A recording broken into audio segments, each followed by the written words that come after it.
First, a volcano exploded on the Spanish island of La Palma. Chicos, acaba de entrar en erupción. No me lo puedo creer. Acaba de reventar por otro lado.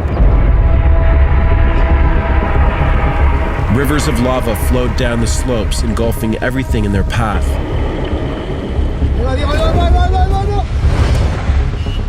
Forcing thousands to abandon their homes. Es de película de miedo, de catástrofe. For weeks, Cumbre Vieja has continued erupting, whilst hundreds of tremors have shaken the island. And rooftops began collapsing under the weight of ash. Now, as emergency services scramble to evacuate thousands of families, and scientists seek to unlock its mysteries, islanders wait in anticipation of what Cumbre Vieja will do next.